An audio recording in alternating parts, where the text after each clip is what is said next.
If you're an entrepreneur or solopreneur, chances are you are experiencing or you have experienced one of the biggest challenges that comes with the territory, and this is the challenge of working from home. So what can we do to become more productive in our home offices? Let's talk about that right now.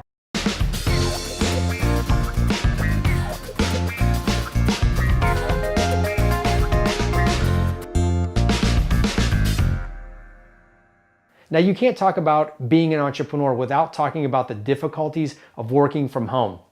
Most businesses start in the home, so this is part of the journey for every entrepreneur.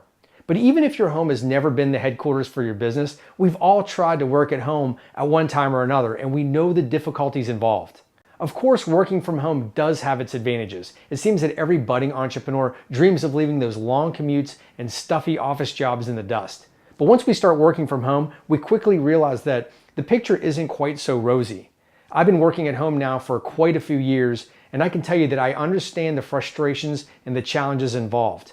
So what I'd like to do now is share 5 tips with you that you can use and that many of my clients have used to make working from home much more productive. First, get ready in the morning as if you're leaving to go to the office. I know what you're probably thinking, that this defeats the whole purpose of working from home. Why not just work at home in your underwear? And sometimes that does happen, but the point here is to create a ritual so that you can separate your home time from your work time. Just like people that work outside the home in an office, they use their commute to create that separation. Also, a lot of how we feel is tied to how we look. So if we just roll out of bed with bed hair and we're looking frumpy and we plop down in front of our computer, we can feel like that the rest of the day. We can feel a little blah. But if we get cleaned up and we look good, it can actually help us feel good, which can make us happier and more productive in our work. Second, don't do housework or run personal errands. Drop that dish towel. This one is a biggie for most people. You know how this goes. You're sitting there at work, you take a few minute break, and the next thing you know, you're picking up around the house. And I used to struggle with this one too because I'm a bit of a clean freak. So I would take a few minute break from work, and the next thing you know, I'm doing laundry or the dishes.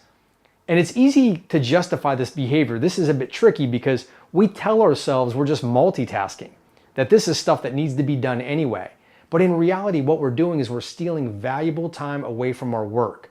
What we have to do is consolidate our work time so that we can get the most done during our productive hours. The personal stuff, the errands and the housework, that will be there when our workday is done. Third, occasionally find time to work outside of the home.